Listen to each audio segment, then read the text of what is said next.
శశివర్ణం చతుర్భుజం ప్రసన్నవదనం ధ్యాయేత్ సర్వవిఘ్నోపశాంతయేత్. గురుర్బ్రహ్మా గురుర్విష్ణుః గురుర్దేవో మహేశ్వరः గురుః సాక్షాత్ పరబ్రహ్మ తస్మై శ్రీగురవే నమః. వ్యాసాయ విష్ణురూపాయ వ్యాసరూపాయ విష్ణవే నమో వై బ్రహ్మనిధయే వాసిష్ఠాయ నమో నమః. కూజంతం రామ రామేతి మధురం మధురాక్షరం ఆరుహ్య కవితాశాఖాం వందే వాల్మీకికోకిలం. శృతిస్మృతిపురాణానాం ఆలయం కరుణాలయం నమామి భగవత్పాదశంకరం లోకశంకరం. వాగర్ధావివ సంపృక్తౌ వాగర్ధప్రతిపత్తయే జగతః పితరౌ వందే పార్వతీపరమేశ్వరౌ. సూక్తిం సమగ్రయతున స్వయమేవ లక్ష్మీః శ్రీరంగరాజమహిషీ మధురైః కటాక్షైః. వైదగ్ధ్యవర్ణగుణగుంభనగౌరవైర్యాం కండూలకర్ణకుహరాः కవయోధయంతి.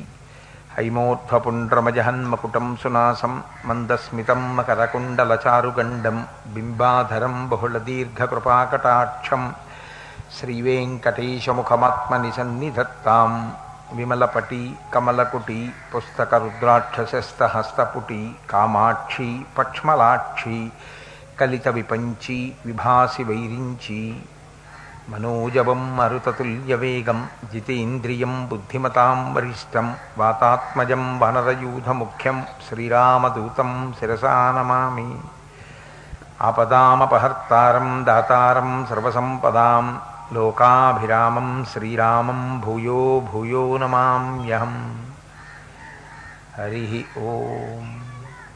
పరమేశ్వర స్వరూపైన సభకి నమస్కారం. పౌరాణికులలో అగ్రేసురుడైనటువంటి సూతమహాముని ఒకానొక సందర్భంలో ఒక మాట అంటారు. అంబ పార్వతి నాతోడ ఆనతిచ్చే కాశీ ఎక్కుడు క్షేత్ర సంఘములయందు. కాశీ కంటెను ఎక్కుడు గౌరవమును భోగ మోక్ష నివాసంబు దక్షవాటి. దక్షారామక్షేత్రం గురించి సాక్షాత్తుగా పార్వతీదేవే అన్నటువంటి మాటలు ఇవి. ఎవరో ఒక కవి రచించినటువంటి మాట కాదు. సూతుడు ఒకానొక సందర్భంలో చెప్పాడు, కాశీలో ఉండేటటువంటి అన్నపూర్ణమ్మ నాతో మాట్లాడుతూ ఒకానొకప్పుడు ఒక మాట అన్నది అని. ఆవిడ ఏమని చెప్పింది అంటే, అంబ పార్వతి నాతోడ ఆనతిచ్చే. సూతుడు చెప్తున్నాడు నాతోడా అని. నాతో ఒక మాట చెప్పింది. ఏమని అంటే, కాశీ ఎక్కుడు క్షేత్ర సంఘములయందు. క్షేత్రము తీర్థము అని రెండు మాటలు ఉంటాయి. క్షేత్రము అంటే ఈశ్వరుడు పొటమరించిన ప్రదేశము అని చెప్పవలసి ఉంటుంది. ఈశ్వరుడు సర్వవ్యాపి, ఆయన లేని ప్రదేశమేమి ఉండదు. అంతటా ఆయన నిండి ఉంటాడు. అంతటా నిండి ఉంటే అన్నవరం ఎందుకు పెడుతున్నాం? అంతటా నిండి ఉంటే సింహాచలం ఎందుకు పెడుతున్నాం? అంటే అంతటా పరమేశ్వరుడు నిండి ఉన్నప్పటికీ ఒక చోట బాగా స్ఫుటంగా ఆవిర్భవించి ఉంటాడు. ప్రకాశవంతంగా మాంసనేత్రంతో చూడ్డానికి యోగ్యంగా కనపడుతూ ఉంటాడు. అటువంటి క్షేత్రముల యొక్క సమూహములలో అనేకమైన క్షేత్రములను దృష్టిలో పెట్టుకుని మాట్లాడితే అన్నిటికన్నా గొప్పది కాశీక్షేత్రమే. పార్వతీదేవి చెప్తోంది ఈ మాట, వాళ్ళు వీళ్ళు కాదు. కాబట్టి కాశీ ఎక్కుడు క్షేత్ర సంఘములయందు. కాశీ కంటెను ఎక్కుడు గౌరవమున. గౌరవంలో అంత గొప్పదైనటువంటి కాశీక్షేత్రం కన్నా గొప్ప క్షేత్రం ఒకటి ఉంది. ఎందువలన అంత గౌరవం ఇవ్వవలసి వచ్చింది అంటే, భోగమోక్ష నివాసంబు దక్షవాటి. కాశీక్షేత్రం కేవలము మోక్షస్థానము. కాశీక్షేత్రం వెళ్ళి ఎవ్వరూ భోగాన్ని అపేక్షించకూడదు. కాశీక్షేత్రం వెళ్ళినటువంటి వారు అన్నపూర్ణమ్మని అన్నం పెట్టు అని అడగడంలో దోషం ఏం లేదు. ఆవిడే అన్నం పెడుతుంది. కానీ కాశీక్షేత్రానికి వెళ్ళినటువంటి వాళ్ళు నాకు ఐశ్వర్యం కావాలి, నాకేదో అభ్యున్నతి కావాలి ఇలా అడగకూడదు. కాశీ వెళ్ళేది ఎందుకు అంటే కేవలము మోక్షము కొరకు. ఆ భూమి అటువంటిది, ఆ క్షేత్రం అటువంటిది. అది కేవలము నివాసము చేత, అక్కడ శరీరమును విడిచిపెట్టడం చేత మోక్షమునివ్వగలదు. అందుకే కాశీపట్టణ ప్రవేశమే లభ్యం కాదు అంటారు. అసలు శాస్త్రంలో కాశీపట్టణంలో ప్రవేశించాలి అన్నా, కాశీ కాశీ కాశీ అని అనాలన్నా భగవంతుని యొక్క అనుగ్రహము లేనివాడు కాశీ అన్న మాటని కూడా ఎక్కువ మార్లు అనలేడు. కాశీ పట్టణమునందు ప్రవేశించలేడు. కాశీ అన్న మాటని ఉచ్చరిస్తే ఎంత ఫలితమో గోదావరి అన్న పేరు ఉచ్చరించినా అంతే ఫలితం. గోదావరి గోదావరి గోదావరి అని 3 మాటలు ఎవరంటారో వాళ్ళకి ఆ నదీమ తల్లి శుభ సౌభాగ్యములను ఇస్తుంది. అంత గొప్పది గోదావరి. పార్వతీదేవి అంది, అన్ని క్షేత్రములలోనూ కాశీక్షేత్రం గొప్పది, కానీ సూతుడా కాశీక్షేత్రం కన్నా గొప్పది ఈ బ్రహ్మాండంలో ఒక్క దక్షారామమే. ఇందుచేత దక్షారామ క్షేత్రం అంత గొప్పదో తెలుసా? కాశీ కేవలం మోక్షాన్ని ఇస్తుంది, దక్షారామము భోగమోక్షములను రెండూ ఇస్తుంది. కాశీక్షేత్ర ప్రవేశం చేసేటటువంటి వాళ్ళు కేవలము మోక్షమును అపేక్షించి మాత్రమే వెళ్ళవలసి ఉంటుంది. కానీ దక్షారామ క్షేత్రంలోకి, దక్షారామమని నేను అన్నప్పుడల్లా ఏదో కొత్త ఊరిని మీరు అనుకోకండి. ద్రాక్షారామము అని మనం తప్పు పేరు ఏది పిలుస్తున్నామో అదే దక్షారామం. దాని పేరు ద్రాక్షారామం కాదు. మన కర్మకాలి అన్ని ఊళ్ళ పేర్లు తప్పే ఉచ్చరిస్తుంటాం మనం. అది దక్షారామము దాని పేరు. దాన్ని కాస్త మనం ఏం చేశామంటే ద్రాక్షారామము చేశాం. కానీ అది దక్షవాటి, దక్షారామము, దక్షవాటిక. అటువంటి దక్షారామము భోగము మోక్షము రెండూ ఇస్తుంది. దక్షారామ క్షేత్ర వైభవం గురించి ఏమని చెప్తారంటే, కాశీ పట్టణానికి వెళ్ళేటటువంటి వాళ్ళు ప్రత్యేకంగా యాత్ర కొరకు అని పెడతారు. కాశీ యాత్ర చేస్తున్నామండి అనే పెడతారు. కానీ దక్షారామం వెళ్ళినటువంటి వాడు ఎవరైనా దక్షారామంలో బంధువులు కానీ స్నేహితులు కానీ ఉండి, ఆ బంధువులు కానీ స్నేహితులు కానీ శరీరాన్ని విడిచిపెట్టేశారనుకోండి, అంటే వాళ్ళు చనిపోయారనుకోండి, కేవలంగా వాళ్ళ ఇంట్లో ఒక్కసారి వెళ్ళి పరామర్శ చేసొద్దామని వెళ్ళాడు. వెళ్ళి వాళ్ళ ఇంట్లో పరామర్శ చేసి వచ్చినా వీడు దక్షారామ క్షేత్రంలోకి ప్రవేశించాడు అని ఖాతాలో వేసుకుని విశేషమైనటువంటి ఫలితాన్ని ఇస్తారు. దక్షారామం అంత గొప్పది. కాశీపట్టణ ప్రవేశం చేసేటప్పుడు పరమేశ్వరుడు నిగ్గు తేల్చి చూస్తాడు, వీడిని ఇందులోకి రానివ్వచ్చా రానివ్వకూడదా అని.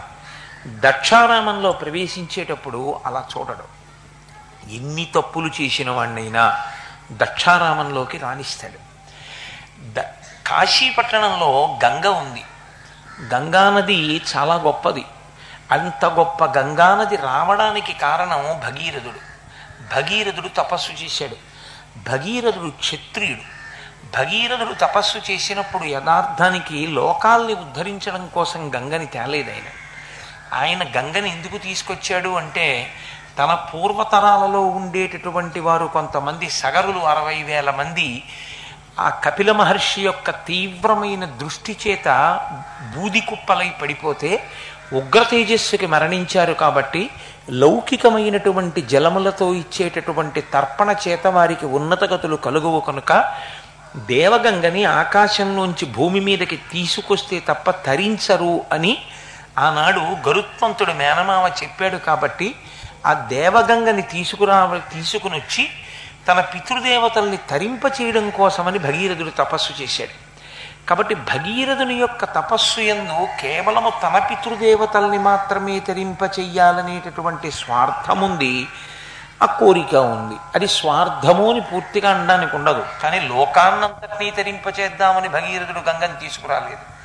మన అదృష్టం కొద్దీ ఆ గంగ పరమశివుడి యొక్క తలకి తగిలి కింద పడడం వల్ల భవాంగపతితంతోయం పవిత్రమితి పస్పృశు అంటారు మహర్షి రామాయణంలో.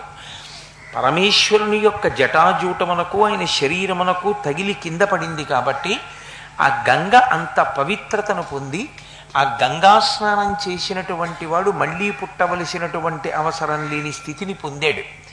కానీ దక్షారామంలో ఉన్నటువంటి గంగ సప్తగోదావరి. ఆ సప్తగోదావరిని ఒక రాజు తీసుకురాలేదు, సప్తర్షులు తీసుకొచ్చారు. సప్తర్షుల చేత తీసుకురాబడినటువంటి గంగా జలాలే గోదావరి జలాలు. గంగా అంటే నీరు అని ఒక అర్థం. కాబట్టి గోదావరి నదికి ఒక వరం ఉంది. ఏ జీవనది అయినా ఎండిపోతుందేమో కానీ గోదావరి నది ఎండదు అని. పూర్తిగా నది అంతా ఎండిపోవడం అన్నది గోదావరి విషయంలో జరగదు. అంత గొప్ప గోదావరి నది ఆ సప్తర్షులు కలిసి తీసుకొచ్చారు. ఒక్క ఋషి యొక్క స్పర్శ ఉంటేనే అంత గొప్పది. అటువంటిది 7 ఋషులు తీసుకొచ్చారు ఆ సప్త గోదావరిని. తీసుకురావడానికి కారణం వాళ్ళకేం స్వార్థం లేదు. వాళ్ళు ఏదో వాళ్ళ పితృదేవతల్ని తరింపచేయడానికి తీసుకురాలేదు. ఆ సప్త గోదావరిలో ఉండేటటువంటి జలాలని తీసుకెళ్ళి భీమనాథుడికి అభిషేకం చెయ్యాలని, ఆ సప్త గోదావరి జలాలలో స్నానం చేసిన వాళ్ళందరూ ఉన్నతగతులు పొందాలని మహానుభావులైనటువంటి సప్తర్షులు సంకల్పం చేసి తీసుకొచ్చినటువంటి గోదావరి ప్రవహిస్తున్నటువంటి అత్యద్భుతమైన క్షేత్రము దక్షారామము. కాశీపట్టణంలో యజ్ఞయాగాది క్రతువులను తరువాత చేశారు. కానీ యజ్ఞం నేను చేస్తాను అని చెప్పి దక్ష ప్రజాపతి దీక్షాస్వీకారం చేసినటువంటి గొప్ప యజ్ఞవాటిక దక్షారామం. అమ్మవారు యోగాగ్నిలో తన పాతివ్రత్యాన్ని నిరూపించుకోవడానికి, లోకానికి బుద్ధి చెప్పడానికి శరీరాన్ని విడిచిపెట్టినటువంటి పరమపావనమైన భూమి దక్షారామం. లోకానికంతటికీ పార్వతీదేవి ఒక గొప్ప సందేశాన్ని ఇచ్చినటువంటి భూమి దక్షారామం. ఎందుచేతనంటే అమ్మవారు అక్కడ దాక్షాయిణిగా శరీరాన్ని విడిచిపెట్టేసేటప్పుడు చిట్ట చివర ఒక మాట చెప్పింది దక్ష ప్రజాపతితో. అహో అహో భవోద్భీష్టి శివం శివేతరహ అని అడిగింది ఆవిడ. పరమశివుణ్ణి ద్వేషించిన వాడెవరుంటాడో, శివుడు నాకు అక్కర్లేదన్నవాడెవరుంటాడో, శివుణ్ణి నింద చేసిన వాడెవరుంటాడో అటువంటి వాడికి శుభములు ఎలా వస్తాయి అని అడిగింది ఆవిడ. అహో భవోద్భీష్టి శివం శివేతరహ, నువ్వు శివుణ్ణి ద్వేషించావు కనుక నీకు శివము రాదు, శుభము రాదు, నీకు అమంగళము జరుగుతుంది అని చెప్పింది. పార్వతీదేవి ఒక అవతారంలో దాక్షాయిణిగా లోకమునకంతటికీ ఇచ్చినటువంటి గొప్ప సందేశం అది. శివద్వేషం చేత ఎంత పెద్ద ప్రమాదం వస్తుందో ఆవిడ చెప్పింది. అలా చెప్పి శరీరం విడిచిపెట్టినటువంటి భూమి దక్షారామం. కాదు, ప్రపంచంలో ఎప్పుడూ జరగని రీతిలో యజ్ఞం జరుగుతుండగా ఆ యజ్ఞమే భయపడిపోయి ఒక మగలేడి రూపాన్ని పొంది పారిపోయినటువంటి భూమి దక్షవాటిక, దక్షారామం. కాదు, ఎంతోమంది దేవతలు, ఎంతోమంది ఋషులు వచ్చి కూర్చున్నటువంటి ప్రదేశం దక్షవాటిక. కాదు, ఈ ప్రపంచంలో పరమశివుడు ఏకాదశి నాడు వేశ్యాగృహానికి వెళ్ళి భోగం అనుభవించే ఏకైక క్షేత్రం దక్షవాటిక. పరమశివుడు మేడ మీద ఉండి ప్రతి క్షణములు అటువంటి వస్త్రములు కట్టుకోకుండా చాలా విలాసవంతమైనటువంటి వస్త్రములు కట్టుకుని తిరుగాడేటటువంటి ఏకైక ప్రదేశం దక్షారామం. మామూలుగా పరమశివుడు అని మీరు ఎప్పుడైనా అంటే పునుకల పేరు కంఠమున భూరి భుజంగము భూషణంబుగా అనువుగ భస్మధారణము ఇద్రి నివాసము మీరు విల్లుగా అనువుగ దంతి చర్మమును హస్తములందు కపాల శూలముల్ పడివడిదాల్తు శంకర కృపావరు రూపమును ఆశ్రయించదన్నంటారు. ఆయన ఏనుగు చర్మాన్ని కట్టుకుని ఒళ్ళంతా విభూతి రాసుకుని 3వ కంటితో జటాజూటంతో గంగమ్మతో తదినాటి చంద్రరేఖతో పులితోలు కప్పుకుని మెడలో పునుకలమాల వేసుకుని ఉంటాడు. ఆయన వేసుకునేవన్నీ అయినా ఆయన పరమమంగళకరుడు, శుభప్రదుడు, మహానుభావుడు, శాశ్వతుడు, నిత్యుడు, సాంబ సదాశివుడు, త్రయంబకుడు, త్రినేత్రుడు, త్రిపురాంతకుడు, మహాదేవుడు ఆయన. అటువంటి పరమేశ్వరుడు విభూతి రాసుకుని ఏనుగుతోలు కట్టుకుని పులితోలు కప్పుకోవడం మానేసి, మెడలో పునుకలమాల వేసుకుని పావుల్ని వేసుకోవడం మానేసి, ఒక్క దక్షారామంలో మాత్రం మేడ మీద కాపరం ఉంటూ మహానుభావుడు చాలా గొప్ప భోగపురుషుడై చాలా విలాసవంతమైనటువంటి జీవితంతో అక్కడ ఉన్నప్పుడు మాత్రం ఆయన ఎంత విలాసంగా ఉంటాడంటేట, యవనాశ్వుడు అనబడేటటువంటి రాజు తనకి భక్తితో ఇచ్చినటువంటి కానుక ఒకటి ఉంది. మంచి ముత్యాల హారములను బహూకరించాడు యవనాశ్యుడు శివుడికి. ఆ మంచి ముత్యాల హారాలు వేసుకుంటాట. అక్కడ పావులు వేసుకోడు దక్షారామంలో. పావులు తీసి పక్కన పెట్టి ముత్యాల హారాలు వేసుకుంటాడు. అలాగే ఆయనకి మాంధాత మాణిక్యములతో కూడినటువంటి భుజకీర్తులను ఇచ్చాడు. మాంధాత ఇచ్చినటువంటి భుజకీర్తులను పెట్టుకుంటాడు. ఎందుకంటే శివుడు చేతులకి ఉంగరాల కింద భుజకీర్తుల కింద కూడా పిల్లపావుల్ని చుట్టుకుంటాడు, పాదానికి కూడా. తక్షకుడంతటి వాడు ఆయనకు ఆభరణంగా ఉంటాడు. అటువంటి మహానుభావుడు ఒక్క దక్షారామంలో మాత్రం మాంధాత ఇచ్చినటువంటి మాణిక్యములతో చేయబడినటువంటి భుజకీర్తులను భుజములకు పెట్టుకుంటాడు. పెట్టుకుని ఇక్ష్వాకు మహారాజు గారు ఇచ్చినటువంటి వజ్రాలతోటి తెల్లని రవ్వలతో కూడిన ఉంగరాల్ని వేళ్ళకి పెట్టుకుంటాడు. పెట్టుకుని ఘనచక్రవర్తి అనబడేటటువంటి రాజు ఇచ్చిన ప్రమాణములతో కూడినటువంటి వడ్డాణాన్ని పెట్టుకు తిరుగుతూ ఉంటాడు. అందుకని పరమశివుడి గురించి లింగపురాణం ఒక మాట అంటుంది, అసలు పరమశివుడంతటి అందగాడు ప్రపంచంలో లేడు. అసలు పరమశివుణ్ణి ఇలా కన్నెత్తి చూస్తే ఎంతటి వాళ్ళు అలా నిలబడిపోవలసిందే. సప్తర్షుల భార్యలు మోహించారంటే ఆయన అందం ఎటువంటి అందమో చూడండి. అప్రాకృత శరీరం తం అతిమన్మధరూపిణం ఘృతరీతి ఘనీభూతం సచ్చిదానంద విగ్రహం అంది లింగపురాణం ఆయన గురించి మాట్లాడుతూ. ఆయన ఒక సారూపాన్ని పొందితే ఎంత అందంగా ఉంటాడంటేట, ఘృతరీతి ఘనీభూతం, ఆవు నెయ్యి పేరుకుంటే ఎలా ఉంటుందో అలా ఉంటాడట. అప్రాకృత శరీరం తం అతిమన్మధరూపిణం, ప్రాకృతమైన శరీరం కాకుండా మన్మధుడు కోటి సూర్యుల పగిది వెలిగిపోతుంటట, అంత అందగాడై ఉంటాడు. అంత అందగాడు కాబట్టే మనందరం శ్రీ మహావిష్ణువు చాలా అందగాడు చాలా అందగాడు అనుకుంటే ఆ విష్ణుమూర్తి పరమశివుడి దగ్గర మనసు పారేసుకున్నాడు. అందుకే దూర్చిటి తిప్పి పొడిచాడు, వన్నే ఏనుగుతోలు దుప్పటము బువ్వా కాలకూటంబు చేగిన్నే బ్రహ్మకపాలము గ్రమగు భోగే కంఠహారంబు నిన్నీలాగున నుండియున్ తెలిసియున్ నీ పాద మూలంబునన్ చేర్చన్ నారాయణుడిట్లు మానసమునన్ శ్రీకాళహస్తీశ్వరం. నారాయణుడు నీ మీద మనసు ఎలా పెట్టుకున్నాడయా అని ఆశ్చర్యపోయాడు దూర్జటి. అంతటి అందగాడు. దక్షారామ క్షేత్రంలో తిరిగేటటువంటి పరమశివుడు సామాన్యమైనటువంటి రూపంలో ఉండడు, అంత విశేషమైనటువంటి స్వరూపంతో ఉంటాట. ఆయనకి పరిచర్య చెయ్యడం కూడా దక్షారామంలో దక్షవాటికలో అంత ఆశ్చర్యకరంగానే ఉంటుంది. దక్షారామ క్షేత్రంలో ఏదైనా ఉత్సవం జరుగుతోంది, భీమనాథుడికి చాలా గొప్ప ఉత్సవం జరుగుతోంది అంటే అక్కడేమి సామాన్యమైనటువంటి వాళ్ళు వచ్చి సేవ చెయ్యరు.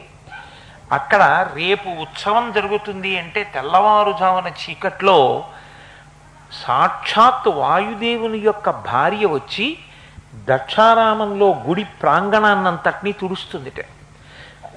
లక్ష్మీదేవి లేచి వచ్చి తాను ఏ పద్మంలో కూర్చుంటుందో ఆ పద్మంలో ఉన్న తేనె తీసి కళాపి చల్లుతుంది. యమధర్మరాజు గారి యొక్క భార్య ధూమోర్ణ అనబడేటటువంటి తల్లి దున్నపోతు మీద పాత్ర పెట్టి దానిలోకి తీసుకొచ్చి ధూపం వేసి దక్షవాటిక క్షేత్రమంతటా కూడా ధూపం వేస్తుంది. గంగా తామ్రపర్ణి అనేటటువంటి నదితో కలిసి వచ్చి ఇద్దరూ కలిసి ముత్యాలతో ముగ్గులు పెడతారట. చీకటి పడిన తరువాత ప్రదోష వేళలో అసుర సంధ్య వేళలో పరమశివుడు లేచి నర్తనం చేసి ఉత్సవానికి వస్తాడు కాబట్టి సామాన్య దీపాలు పెట్టకూడదని సప్త పాతాళ లోకాలలోంచి నాగకన్యలు బయలుదేరి వచ్చి పడగలు విప్పి నించుంటారట దీపస్తంభాల కింద. ఆ పడగలు విప్పి నించుంటే పడగల మీద ఉండేటటువంటి మణుల యొక్క కాంతులు దీపాల కాంతులుగా దక్షవాటిక అంతా ప్రసరిస్తాయిట. ఏమండి ఇవన్నీ కనపడతాయా అంటారేమో. మీరు పరమ భక్తాగ్రగణ్యులైతే, పరమ భక్తితో కూడిన వారైతే పరమశివుడు ఇవన్నీ మీరు చూసే అదృష్టాన్ని ఇస్తాడు, మీకు అటువంటి నేత్రాన్ని ఇస్తాడు.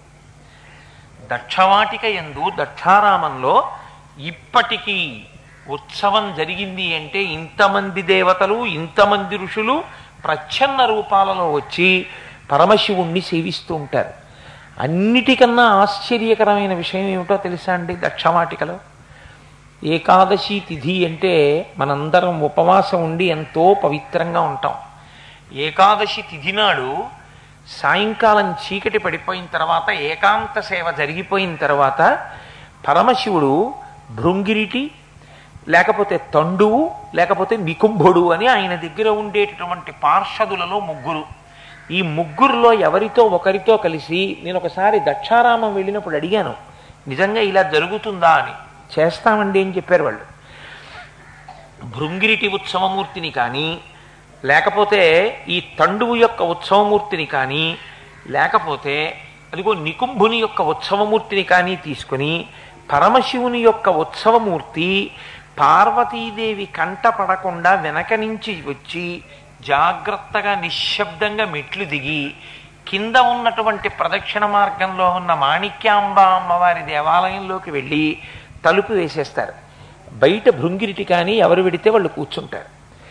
రాత్రంతా ఆ వాడలో గడిపి తెల్లవారుజామును మళ్ళీ చీకటి విచ్చుకోకముందే భృంగిరిటి మొదలైన వాళ్లతో కలిసి దేవాలయంలోకి వచ్చేస్తాడు. పరమశివుడంతటి విరాగి లోకంలో లేడు, పరమశివుడంతటి జ్ఞాని లోకంలో లేడు. అంతటి పరమేశ్వరుడు ఒక్క దక్షవాటిక యందు మాత్రమే అలా భోగం అనుభవిస్తాడు. అంటే మాణిక్యాంబ ఎవరో కాదు, పార్వతీదేవే. కానీ పార్వతీదేవి మూర్తి చాటు నుంచి వచ్చి మాణిక్యాంబ గృహప్రవేశం చేస్తాడు ఏకాదశి తిథినాడు భీమనాథుడు. అంటే దక్షారామంలో పరమశివుడు అనుభవించేటటువంటి భోగమునకు హద్దు లేదు. అందుకే పార్వతీదేవి ఆ మాట అనడానికి కారణం అదే. కాశీ కేవలం మోక్షాన్ని ఇస్తుంది, దక్షారామం అపారమైనటువంటి కారుణ్యాన్ని కురిపించేస్తుంది, భోగాన్ని ఇస్తుంది, మోక్షాన్ని ఇస్తుంది.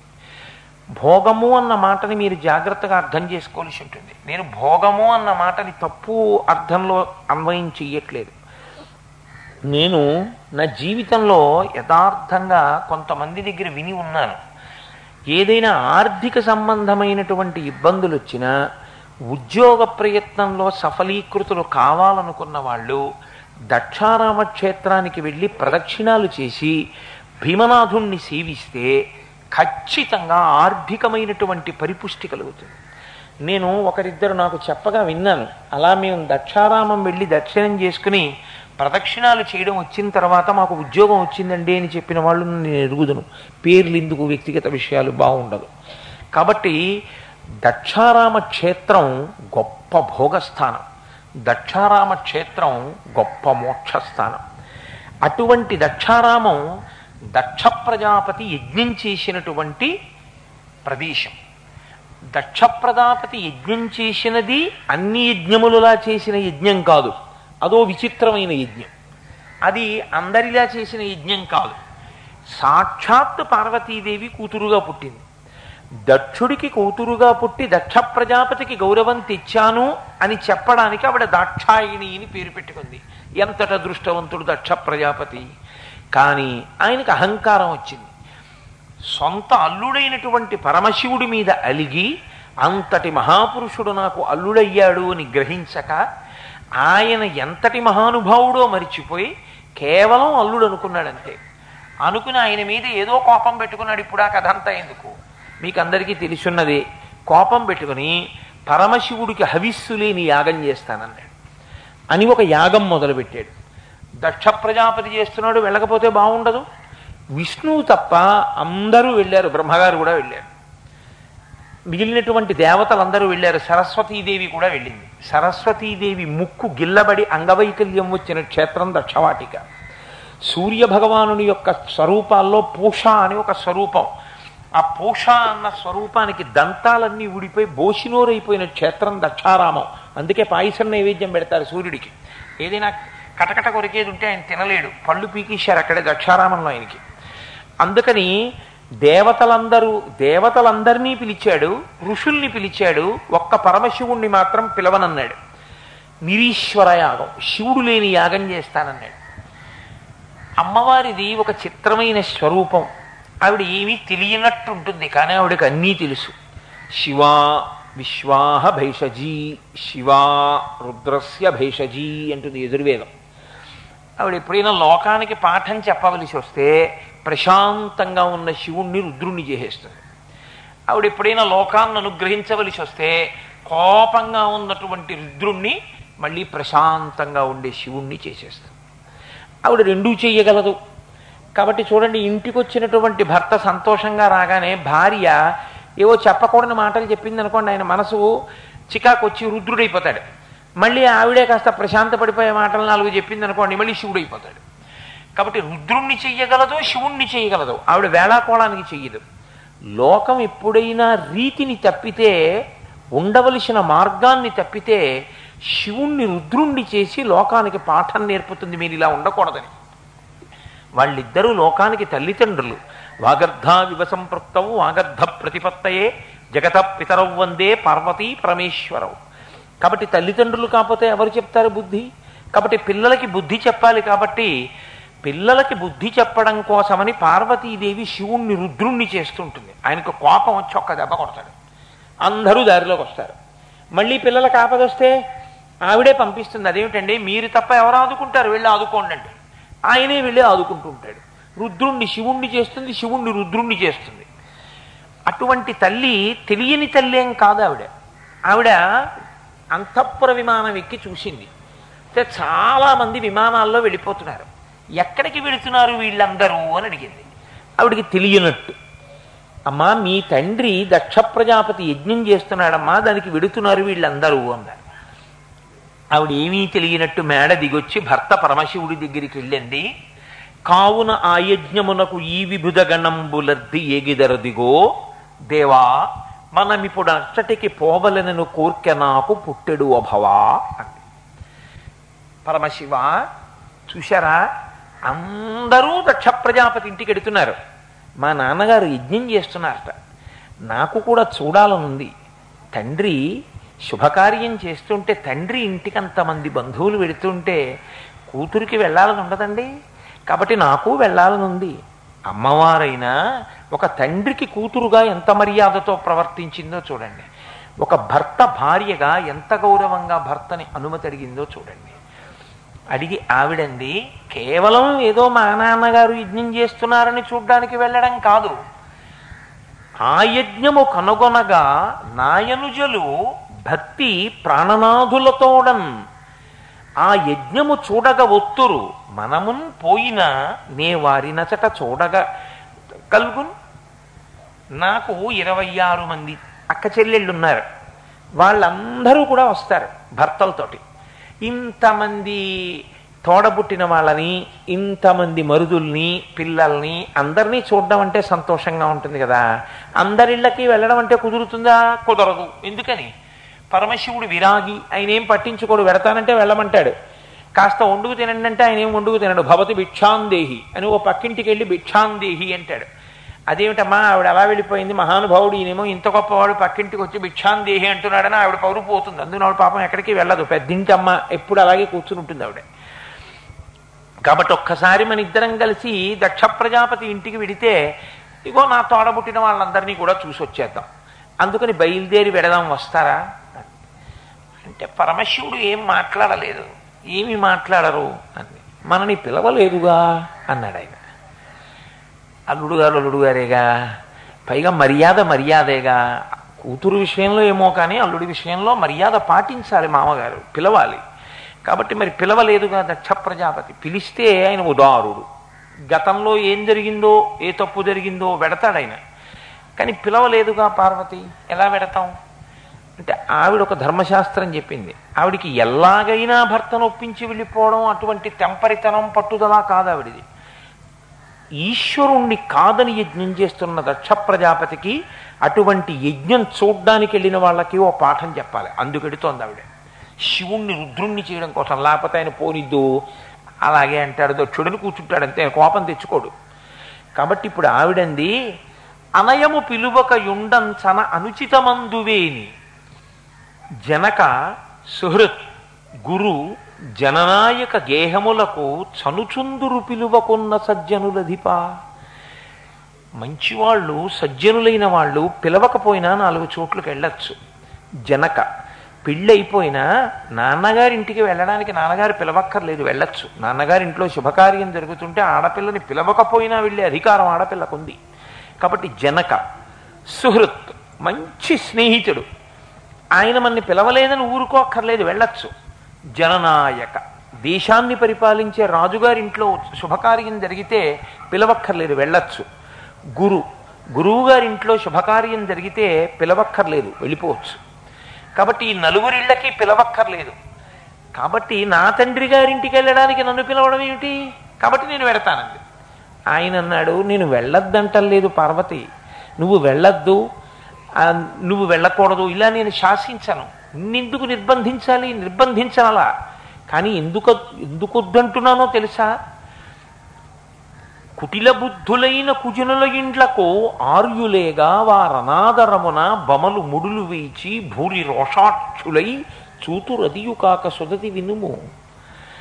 మంచివాళ్ళు, సహృదయులైనటువంటి వాళ్ళు, మెత్తటి మనస్సున్న వాళ్ళు, తమ వాళ్ళు కదా, బంధువులు కదా అని వాళ్ళ ఇంటికి వెళ్ళినప్పుడు కనీసం ఆప్యాయంగా రండి అని తలుపు తీసి, రండి కూర్చోండి, మంచినీళ్ళు తాగుతారా అని అడిగితే పర్వాలేదు.